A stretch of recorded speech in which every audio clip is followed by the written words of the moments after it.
Capítulo 3, meus irmãos, de Amós, verso 9 ao verso 15. Hoje, com a graça do Senhor, vamos concluir o capítulo 3 da exposição sequencial do livro de Amós. Amós, capítulo 3, verso 9 ao verso de número 15.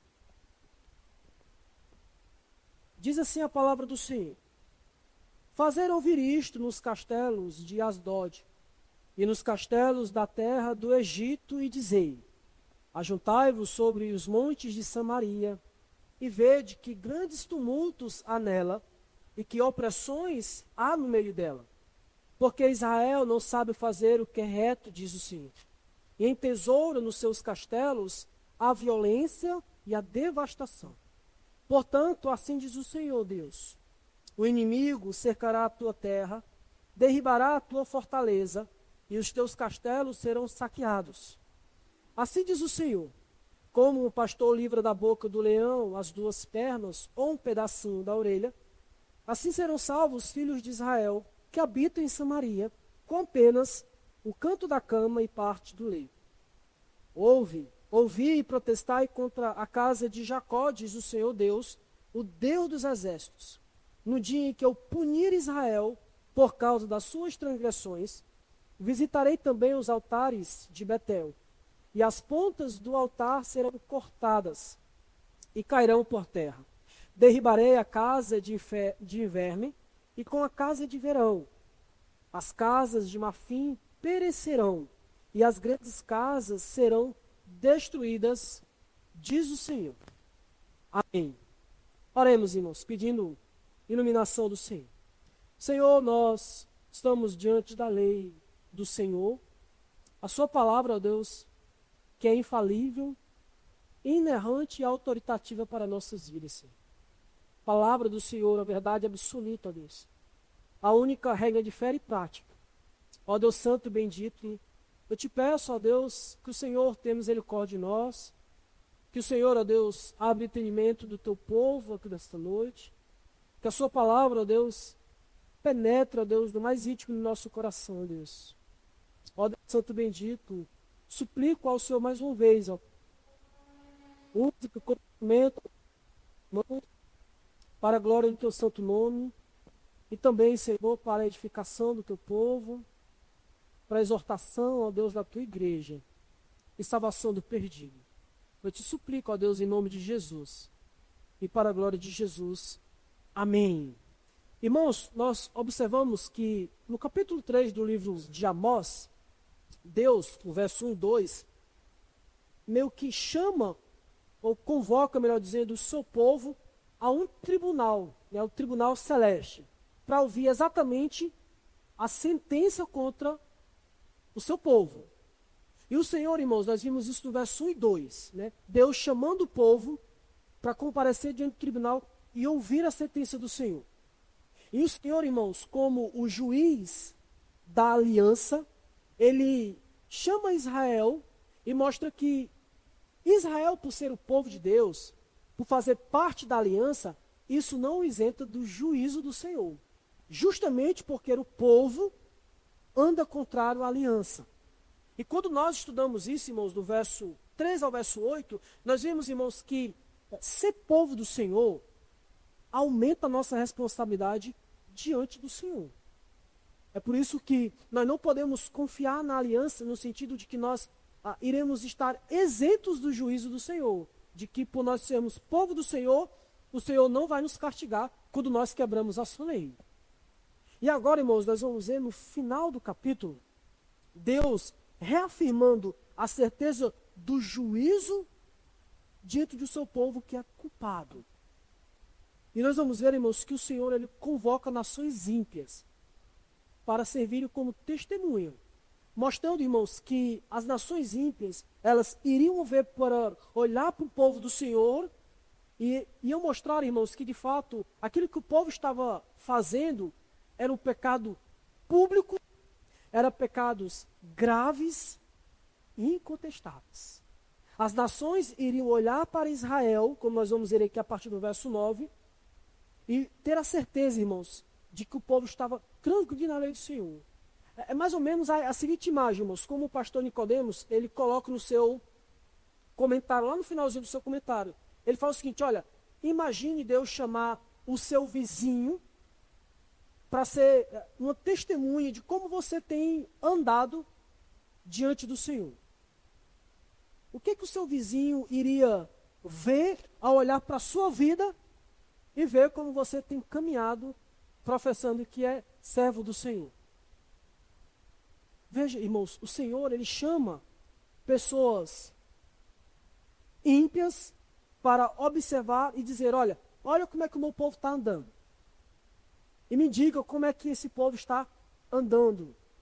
Veja, irmão, isso é uma reflexão muito solene que nós devemos fazer. O que nossos vizinhos iriam dizer ao olhar para nossas vidas? No momento que nós dizemos que servimos a Jesus e as nossas vidas iriam dizer o quê? O contrário? Ou afirmar aquilo que nós temos professado? Que cremos no Senhor Jesus Cristo. Então, veja, irmãos, a questão não é o olhar do vizinho. É o fato de Deus chamar ímpios, aqui no verso 9, para que eles olhassem para ver como o seu povo estava andando. E mostrar, olha, esse povo aqui que é ímpio, tem dito e confirmado que vocês estão andando contrário à palavra do Senhor. É por isso que vocês vão ser punidos. Os irmãos lembram que o profeta Amós, irmãos, ele está reafirmando aqui o juízo do Senhor e mostrando, olha, o juízo do Senhor contra vocês é justo. Por que é justo? Porque vocês têm andado contrário à lei do Senhor, mesmo dizendo que é povo de Deus. E os irmãos lembram que o profeta Amós, meus irmãos, ele profetiza num período de prosperidade econômica. Então o reino de Israel, irmãos, era uma potência economicamente falando, né? Em termos financeiros. Mas em termos espirituais, era só a misericórdia. Então ele está profetizando num ambiente, irmãos, de prosperidade econômica. Então o povo de Israel, irmãos, de fato, ele nesse período aqui, ele desfrutava de luxo. Não era fácil, irmãos, ter uma casa de marfim, uma casa de verão. Eram pessoas ricas. Mas a custo de quê? Da injustiça. Do suborno. Então veja, irmãos, quando você olha para uma pessoa que está com prosperidade, essa prosperidade, irmãos, ela não é critério confiável de aprovação divina. Porque o povo de Deus poderia muito bem olhar assim e dizer, olha, o reino está bem, o reino ele está crescendo de forma financeiramente, então isso é bênção do Senhor. Só que o profeta está para dizer o seguinte, olha, a prosperidade visível não é critério para você ter a aprovação do Senhor. Não é porque você está gozando de riqueza que isso é a aprovação do Senhor.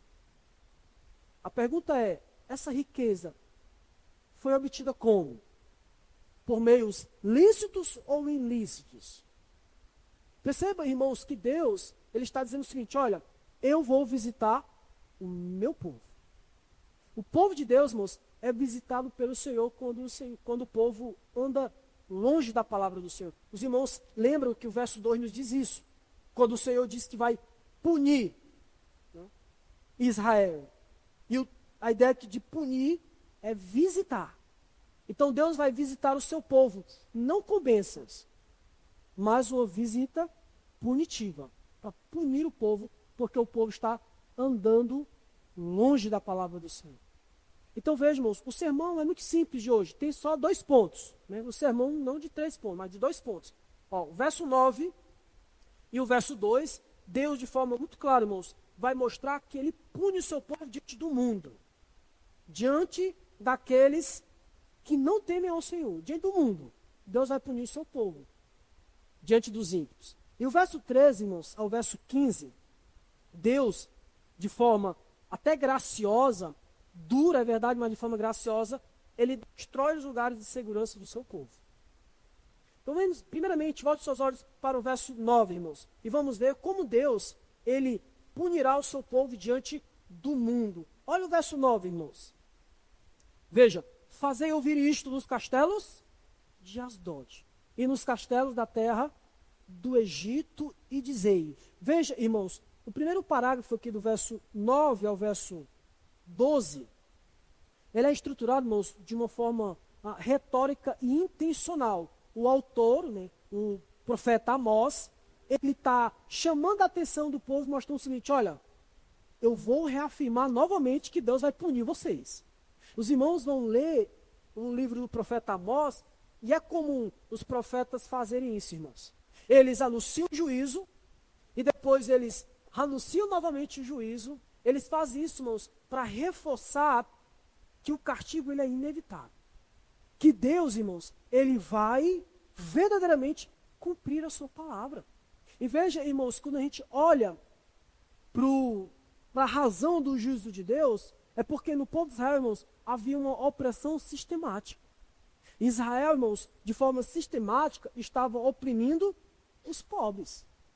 Estava deturpando o justo, o direito do justo. E os profetas, irmãos, eles sempre são levantados para dizer isso: olha, o povo do Senhor está oprimindo os pobres. Estão enriquecendo à custa dos pobres. Veja, irmãos, o profeta Amós, irmãos, ele reafirma esse juízo, porque ele quer mostrar, irmãos, que a destruição de Israel, né, a disciplina do Senhor, não é simplesmente, irmãos, por conta de forças políticas contrárias. Não é que Deus simplesmente vai levantar uma outra nação para punir o seu povo.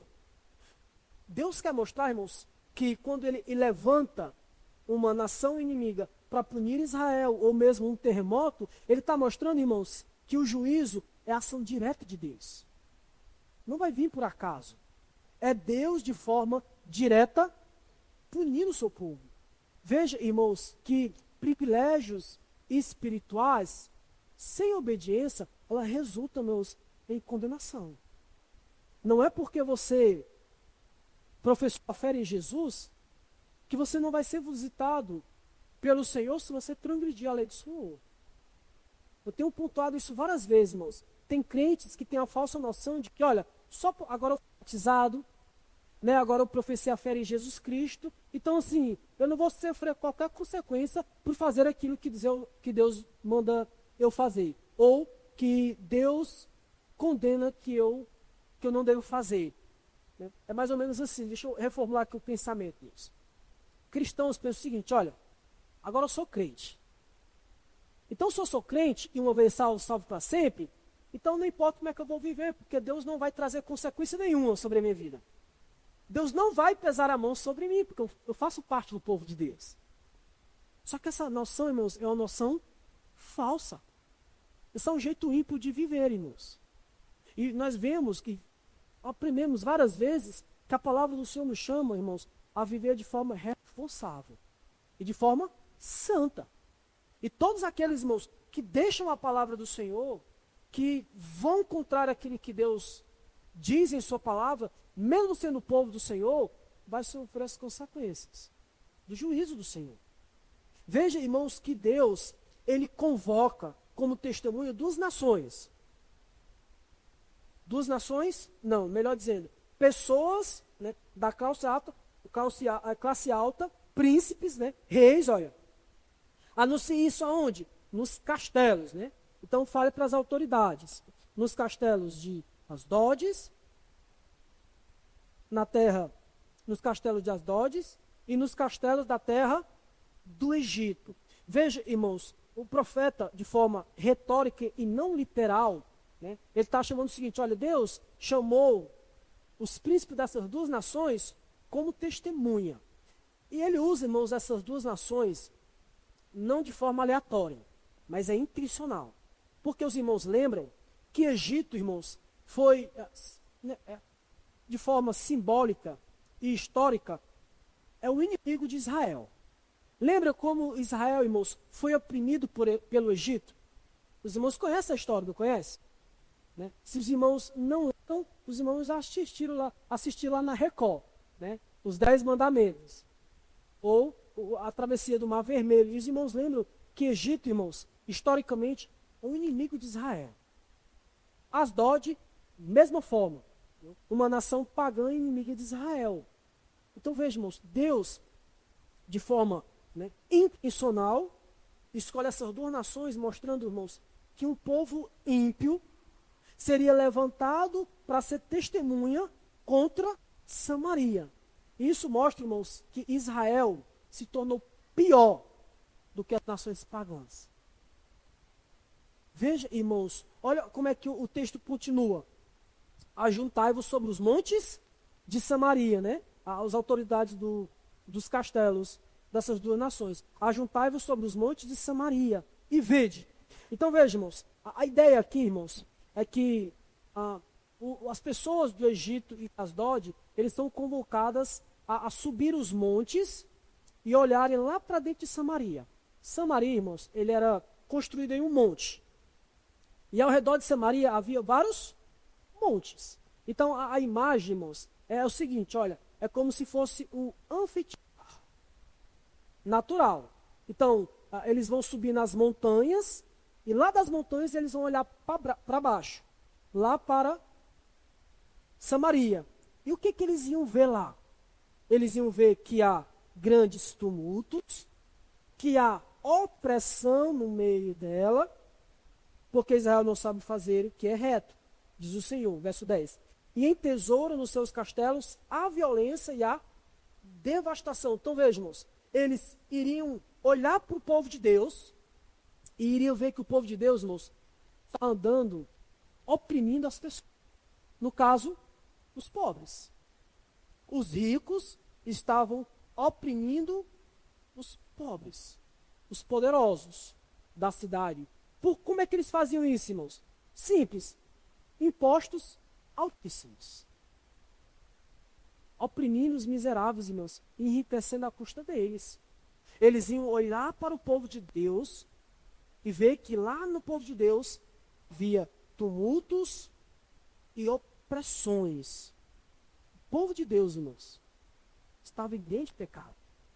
E os ímpios iam olhar e ver isso. É Deus chamando, né? Venham e olhem para o meu povo e vejam como é que eles estão caminhando. E vejam, olha a razão, irmãos, por que eles estão fazendo isso. Porque eles estão oprimindo os mais necessitados.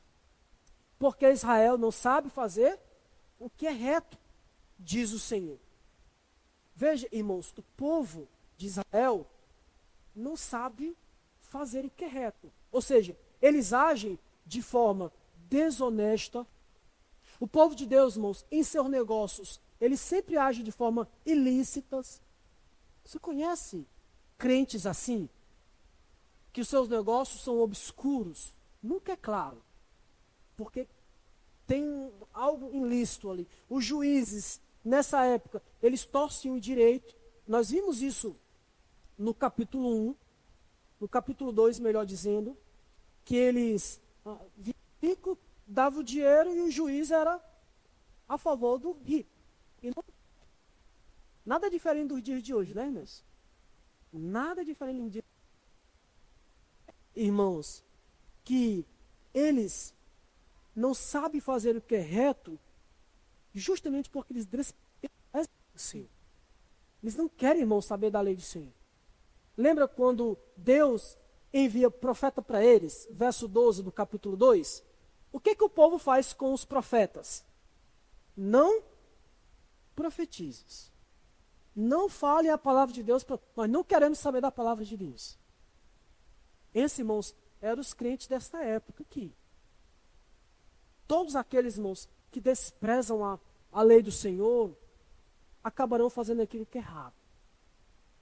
Mesmo que a sua intenção seja boa, vão fazer aquilo que é errado. O povo, irmãos, está vivendo assim, oprimindo o mais necessitado, enriquecendo à custa do miserável.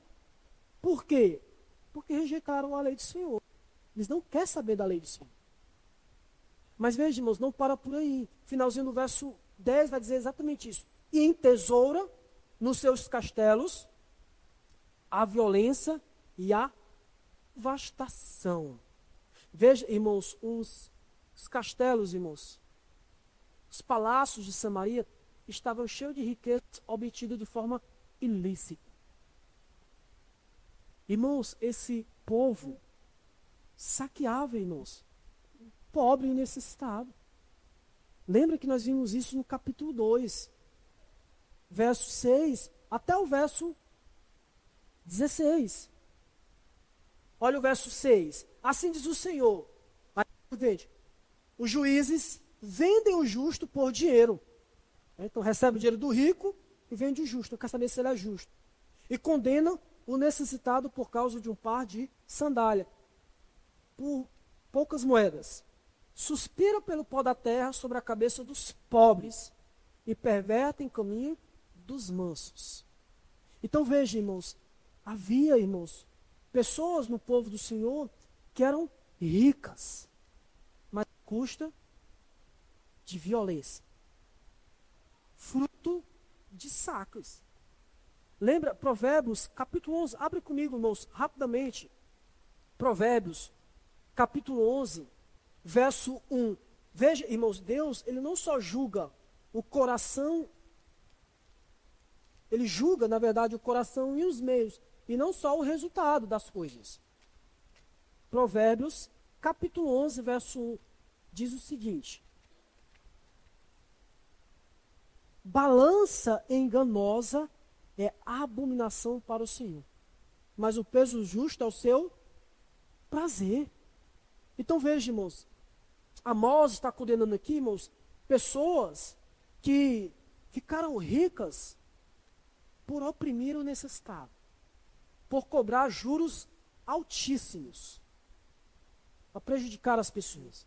Então veja, irmãos, o discurso, irmãos, de Amós é procurando convencer o povo de que o castigo de Deus é justo, porque eles pecaram contra o Senhor. Eles estão vivendo contrário à lei do Senhor, por isso o Senhor vai julgá-los. Irmãos, a cena é mais ou menos o seguinte, olha, os ímpios olham para o povo do Senhor e reconhecem que o que eles estão fazendo é abominável diante do Senhor. Lembre que Paulo faz exatamente isso, irmãos, quando ele vai repreender a igreja de Corinto, lá no capítulo 5. Na igreja de Corinto, irmãos, havia um caso de imoralidade sexual e não era tratado esse pecado, e Paulo fala, olha, você não deve ficar alegre, não. Isso é abominável. Nem os pagãos aceitam isso. Isso, de um homem se deitar com a mulher do seu pai, traz até escândalo para os ímpios. É até coisa abominável diante dos ímpios. Coisa vergonhosa, meus irmãos, é você ser repreendido pelo ímpio. É o ímpio chegar para você e dizer assim, olha, você não deveria mentir, porque mentir é errado. Como é que você mente, sendo crente? Lembra, irmãos, pastor Nicodemo não lembra disso, nos lembra disso, né? Lembra de Jonas? O capitão do barco desceu até onde ele estava dormindo e chamou a atenção a ele. Por que você está dormindo aí? Por que está acontecendo? É porque eu desobedeci ao Senhor. Que coisa doida você está fazendo. Como é que você faz isso? Essa é a cena, meus irmãos. Pessoas vão olhar para Samaria e ver que o povo de Deus, que recebeu a lei do Senhor, está vivendo como um ímpio, ou até pior do que um ímpio. Veja, irmãos, que no verso 11, Deus, ele anuncia como vai ser o juízo. Os irmãos vão perceber, irmãos, que o Senhor sempre está mostrando várias vezes, desde o capítulo 1, que vai trazer juízo para o seu povo, quando o seu povo anda contrário à sua lei. Olha o verso 11. Deus vai destruir a cidade, porque Israel, portanto, assim diz o Senhor Deus, o inimigo cercará a tua terra, derribará a tua fortaleza e os teus castelos serão saqueados. A ideia, irmãos, é exatamente isso. Olha, vocês oprimem os outros. Vai ser levantada uma nação que vai oprimir vocês. Veja, irmãos, que esse juízo, ele acontece em 3 estágios. Primeiro, um adversário irá tomar a terra. Olha, o inimigo cercará a tua terra. Depois, derrubar, né, as tuas fortalezas, os lugares fortificados.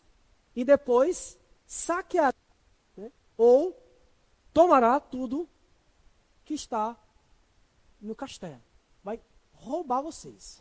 A ideia é exatamente essa, irmãos. Vocês oprimem e saqueiam os pobres, e Deus vai levantar uma nação que vai fazer exatamente isso com vocês.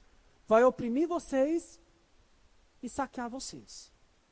Mas não só isso, olha a destruição, irmãos, de forma total, verso 12.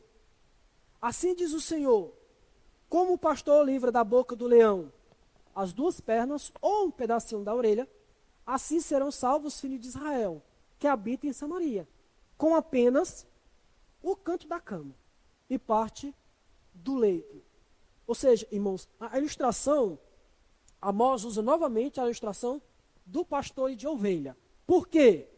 Porque todo mundo tinha essa experiência, irmãos. Todo mundo sabia, irmãos. Pela lei de Israel, irmãos, em Êxodo 22, você vai ler que o pastor que estava cuidando das ovelhas do seu senhor, se uma ovelha fosse atacada, por exemplo, por um leão, ele deveria levar os restos da ovelha, para comprovar que um animal atacou aquela ovelha e não que ele roubou. Então veja, irmãos, a ideia é exatamente isso. Olha, como o pastor faz isso, né, para testemunhar que houve uma destruição, um ataque de uma fera, vai acontecer exatamente isso em Samaria. Veja, irmãos, derribará vai livrar só duas pernas ou um pedacinho da orelha. Ou seja, nada de significativo vai restar da ovelha. Então veja, irmãos, o que ele está dizendo aqui é que o juízo do Senhor vai vir de forma tal que tudo vai ser saqueado. Vocês vão sofrer grandemente na mão dessa nação que o Senhor vai levar. Então veja, irmãos, Deus, ele está anunciando, irmãos, isso sobre um povo que conhece a lei do Senhor. Que promessa, irmãos, que crê somente no Senhor da aliança. E hoje, meus irmãos, o Senhor continua, irmãos, levando o pecado a sério do seu povo. É por isso, irmãos, que de maneira nenhuma podemos brincar com o pecado. E achar que nós, mergulhados no pecado, o Senhor não vai fazer nada. Em termos de nos tirar desse lamaçal, em termos mesmo duro. É por isso que o juízo aqui, irmãos, nos lembra que a graça do Senhor não é a santidade de Deus. Deus é santo, irmãos. É por isso que a igreja hoje, ela não está imune à disciplina do Senhor. Veja, irmãos, Deus, ele não só disciplina o seu povo aos olhos do mundo, né? Mas ele destrói tudo aquilo que rouba a segurança que deveria ser depositado só no Senhor. Esse é o nosso segundo ponto, irmãos. Verso 13. Então Deus disciplina de forma visível para todo mundo ver. Deus, irmãos, aqui e lá Deus faz isso. Quando faz com que o pecado dos seus filhos, que são em termos secretos, faz com que todo mundo venha ver. Mas verso 13, irmãos, vai falar que Deus vai destruir os lugares de insegurança do povo. Verso 13 a 15. Ouvi e protestai contra a casa de Israel, diz o Senhor Deus, o Deus dos exércitos, no dia em que eu punir Israel por causa das suas transgressões. Visitarei também os altares de Betel, e as pontas do altar serão cortadas e cairão por terra. Derribarei a casa de inverno com a casa de verão. As casas de marfim perecerão, e as grandes casas serão destruídas, diz o Senhor. Veja, irmãos, o autor bíblico aqui, o profeta, inspirado pelo Senhor, está mostrando, irmãos, que os locais de segurança, altares, casas bem protegidas, não vai proteger ninguém do juízo de Deus. Ninguém, irmãos, pode nos livrar do juízo de Deus, senão Ele mesmo. Não há onde você se esconder para se livrar do juízo de Deus, senão nele. Onde você procurar proteção fora do Senhor, é só ilusão, você não tem segurança nenhuma. Veja, irmãos, novamente, nós temos uma confirmação do castigo, no verso 3. Olha, vi e protestai contra a casa de Jacó. A casa de Jacó, irmãos, o sentido aqui é uma referência às 10 tribos do norte. Tá? E veja que a origem da mensagem, novamente, é o Senhor. Ele tem várias vezes pontuado isso. Assim diz o Senhor, o Deus dos exércitos. Veja, irmãos, que o profeta fala que o Senhor vai vir, o Deus dos exércitos, vai vir contra o seu próprio povo.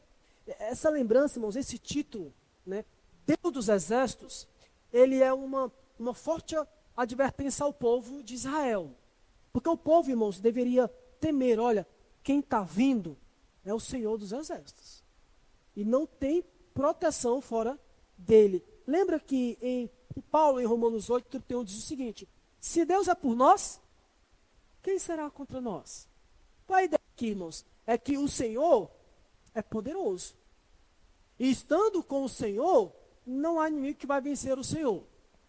Só que Amós, irmãos, ele nos obriga a considerar o oposto. Imagine ter o Senhor como seu inimigo e não como seu Senhor. Isso é terrível, irmãos. Imagina ter Deus como seu adversário. Quem pode ser mais poderoso do que o Senhor? É terrível, irmãos. Nós temos o Senhor como nosso adversário. Mas veja, olha o que o Senhor dos Exércitos vai fazer. Punir Israel por causa das suas transgressões. Irmãos, quando ele coloca punir e depois transgressões, o autor ele liga com o que ele já disse lá no verso 6 do capítulo 2. Lembra? Por 3 transgressões de Israel e por 4 não suspenderei o castigo. E o verso 2 do capítulo 3. Quando Deus diz que vai punir, né, por causa das vossas iniquidades. É punir Israel. Então vejamos. Primeira coisa que o Senhor vai punir o seu povo é destruindo a idolatria no meio do seu povo. Os altares de Betel. E as pontas do altar serão cortadas e cairão por terra. Irmãos, quando você olha para a questão aqui dos altares de Betel, as pontas do altar, a ideia, irmãos, é que o Senhor vai destruir toda a proteção que o povo queira ter. Ou seja, quando você olha, por exemplo, abre comigo, lá em Êxodo 21. Esse texto é muito interessante, irmãos. Em Êxodo 21, verso 13, o Senhor diz algo muito interessante, que nos ajuda a compreender essa questão de quebrar os altares, de derrubar os altares e quebrar as pontas do altar. Ó, Êxodo 21, verso 13, diz o seguinte. Verso 12. Quem ferir de modo que este morra, também será morto. Porém, se não lhe armou cilado, ou seja, não fez isso de propósito, mas Deus lhe permitiu cair em suas mãos, então te designarei um lugar para onde ele fugirá. Se alguém vier maliciosamente contra o próximo, matando-o à traição, tirá-lo-ás até mesmo do meu altar, para que não morra. A ideia, irmãos, é que uma pessoa que acabou, né, praticando o assassinato, ele vai até o altar e fica lá segurado no altar. Por quê? Porque era um lugar, irmãos, de refúgio. A ideia, irmãos, lembram que Adonias, ele se agarra às pontas do altar buscando proteção contra Salomão. Joabe faz a mesma coisa lá em 1 Reis 2:28. E o de Adonias é 1 Reis 1:50. A ideia, irmãos, era que o altar e as pontas do altar era visto como um local de segurança, um local onde o juízo não iria alcançar a pessoa. Olha, eu vou ficar no altar segurando porque a pessoa não vai me matar, porque eu estou segura debaixo do altar do Senhor. Mas Deus está dizendo o seguinte, olha, esse refúgio religioso, esse local de proteção vai ser destruído. Não adianta buscar segurança nos altares, porque o juízo vai alcançar vocês lá. Irmãos, no ano 70, irmãos lembram, 70 depois de Cristo, os irmãos lembram que o templo de Jerusalém ele é destruído. E muitos judeus, irmãos, eles se sentir seguros só pelo simples fato que está dentro do templo. Não vamos correr lá para o templo, porque lá no templo nós vamos estar protegidos. O templo caiu em cima deles. Porque a ideia aqui, irmãos, é que o povo confiava no símbolo que apresenta a presença do Senhor. Mas eles não confiavam em Deus. Esse é o ponto aqui. O povo, irmãos, eles confiam no símbolo, no altar, nas pontas do altar, mas eles não confiavam em Deus. E é por isso que Deus está falando, olha, quando vocês buscarem segurança nos altares de Betel, nas pontas do altar, não se preocupe, todos vão ser destruídos. O juízo vai alcançar vocês lá. A aplicação para nós, irmãos, é muito simples. Tem pessoas, irmãos, que agem igualzinho o povo aqui. Acham que estão seguros por fazer alguma coisa, um ritual religioso. Por exemplo, tem pessoas, irmãos, que acham que só porque tem uma Bíblia aberta lá em sua casa, em uma determinada passagem, o mal não vai entrar lá. O demônio não vai entrar lá na casa dela. Só porque tem a Bíblia aberta lá no Salmo 23, que é o mais comum. Ou o Salmo 91. Tem pessoas, irmãos, que só porque acham que estão dentro da igreja, estão salvas do juízo de Deus. Confiam nas coisas religiosas. Irmãos, eu conheço líderes, pastores, que só porque são pastores, acham que estão seguros do juízo de Deus. Confiam nessas coisas. Veja, irmãos, Deus, ele vai cortar esse ponto de segurança. Ele vai destruir a idolatria no meio do povo do Senhor. Veja, irmãos, isso é doloroso, mas é uma bênção do Senhor. Veja, irmãos, Deus, ele vai quebrar a idolatria no meio do seu povo, para restaurar o povo a uma fé verdadeira nele. Olha, não adianta você confiar nessas coisas, porque elas serão destruídas. Porque, veja, irmãos, o juízo maior de Deus não é Deus destruir a idolatria do nosso coração, mas permitir que a gente permaneça nessa idolatria. Irmãos, eu meditando, eu nem escrevi aqui, eu meditando, quantas vezes, irmãos, eu orei pedindo ao Senhor, não permitas que eu venha ser ordenado pastor se eu não for chamado pelo Senhor. Não permita que eu venha cair nesse erro. Senhor, tire a minha vida se eu não for chamado pelo Senhor e a chegar ao pastoreio. Senhor, irmãos, quando há uma idolatria em nosso coração, o Senhor vai lá e destrói esse ídolo. Então, cuidado, se você idolatra o seu trabalho. Provavelmente, irmão, se Deus lhe ama, que está lhe chamando ao arrependimento, Ele vai tirar você desse trabalho, vai deixar você desempregado, padecendo, mas sem a idolatria do trabalho. E Deus faz exatamente isso, irmãos, quando nós colocamos, por exemplo, a nossa família como o nosso ídolo. Deus vai lá e destrói a idolatria.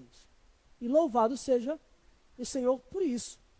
Por exemplo, é muito comum pastores, irmãos, eles idolatrarem o ministério pastoral. E por amor a essas pessoas, o que Deus faz? Vai e destrói.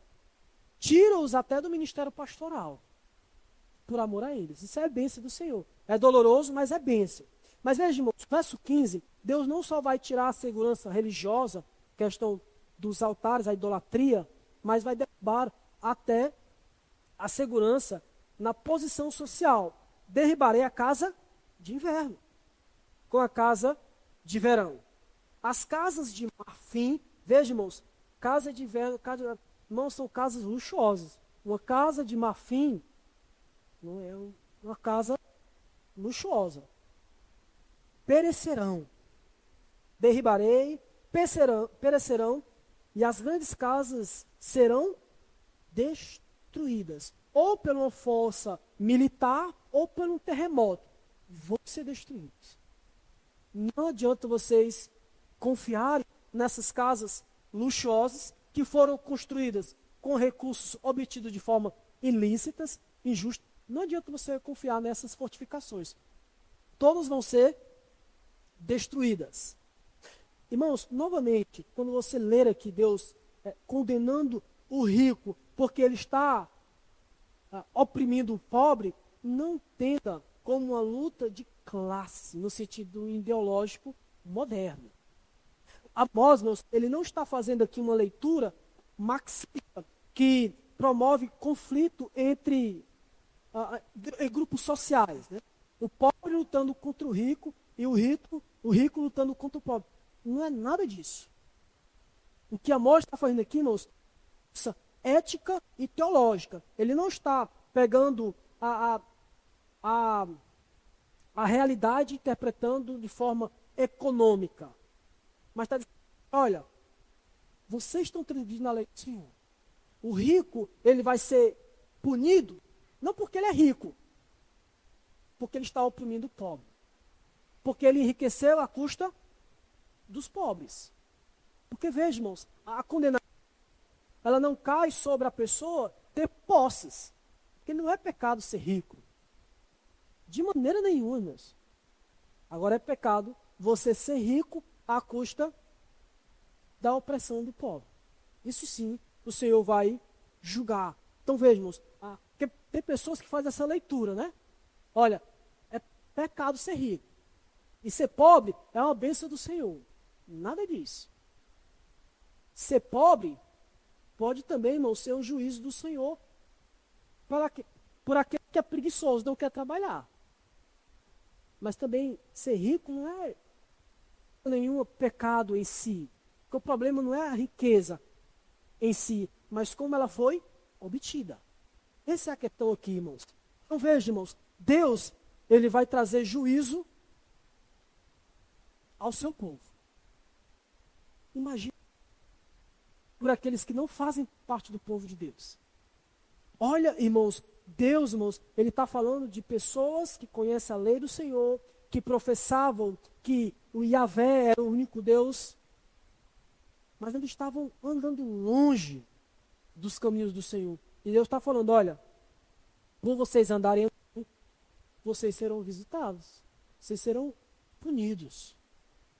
É por isso que, irmãos, Amós nos lembra, irmãos, que Deus, que luta pelo seu povo, ele pode também lutar contra o seu povo quando o seu povo é infiel. Quando o seu povo não vive como deveria viver. É verdade, irmãos, nós somos como Israel aqui, nós não sabemos fazer o que é reto no sentido de perfeição.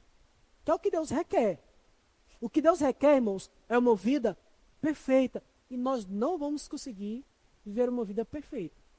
É por isso que nós cremos em quem? Naquele que viveu de forma perfeita. Que sempre fez o que é reto. Jesus Cristo. É por isso, irmãos, que em Cristo nós encontramos o sacrifício perfeito e a justiça que Deus requer. É segurando, irmãos, na ponta do Calvário, que nós vamos ter segurança do juízo eterno de Deus. Então, onde é que está a sua segurança? Será que você confia no governo? Tem pessoa que confia no governo, irmãos. Ainda mais no próximo ano, que aí o negócio vai ser mais pesado ainda. Pessoas confiando no governo A ou no governo B. Será que você confia na sua casa marfim, achando que o juízo do Senhor não vai lhe alcançar? Porque, veja, irmãos, não adianta nós nos escondermos na religiosidade. Achar que, eu estou vindo domingo após domingo à igreja do Senhor, então, por eu estar indo para a igreja do Senhor, para a casa do Senhor, eu estou seguro. O juízo de Deus não vai me alcançar, porque eu estou indo para a igreja. Ou não, eu faço obras de misericórdia, eu ajudo os pobres. Então, Deus não vai me lançar no inferno, porque eu ajudo os pobres. Então, as obras vai me livrar do juízo de Deus. Errado. Porque essa religiosidade externa, sem arrependimento e fé verdadeira em Jesus, não vai livrar você do juízo de Deus. Muito pelo contrário. O juízo vai só aumentar. Porque os irmãos sabem que o povo de Israel, o juízo é maior, porque o povo tinha luz da palavra do Senhor, em comparação àqueles que não têm. Então, irmão, frequência na igreja, boas obras, não substituem uma fé em Jesus. Lembra o que Jesus disse para nós concluirmos? Olha o que Jesus advertiu, irmãos, é sério. Mateus 7, 22. Muitos naquele dia, ou seja, no dia do juízo final, hão de me dizer-me, Senhor, Senhor, porventura não temos nós profetizados em teu nome, e em teu nome não expelimos demônios, e em teu nome não fazemos muitos milagres. O que Jesus adverte, irmão, no verso 23? Então lhes direis explicitamente, nunca vos conheci, apartai-vos de mim os que praticais a iniquidade. Então veja, irmãos, Deus rejeita a fé falsa que confia só em, eu confio no Senhor Jesus, mas professa de forma só nos lábios, mas negam com a vida. Tem pessoas, irmãos, que professam crer em Jesus. Não, eu amo Jesus, Jesus é tudo na minha vida, mas as suas vidas negam que eles amam a Jesus. Jesus está se dando de forma muito clara. Olha, não adianta você dizer Senhor, Senhor. Não adianta você dizer, olha, eu fiz isso, eu fiz aquilo no nome do Senhor. Veja, irmãos, eu profetizei, expeli demônios, nós fizemos muitos milagres. Jesus vai dizer de forma muito clara, olha, não adianta. Eu não conheço vocês. Vocês não são meus servos. Por quê? Porque vocês vivem uma vida de iniquidade, que é fruto de um coração que não é convertido, irmãos. Onde Cristo é verdadeiramente Senhor, há arrependimento, fé e transformação. Onde Cristo habita, irmãos, há uma verdadeira fé nele, há um arrependimento genuíno, há uma transformação visível de vida. E tem para onde a gente correr disso, irmãos. É por isso que minha oração, meus irmãos, é que o Senhor, em sua graça, derrube tudo aquilo que confiamos mais do que em Cristo, para que nossa fé esteja firmada somente nele. Vou repetir, irmãos, que o Senhor, em sua graça, derrube tudo aquilo em que confiamos mais do que em Cristo, para que a nossa fé, irmãos, esteja firmada somente em Cristo. Amém.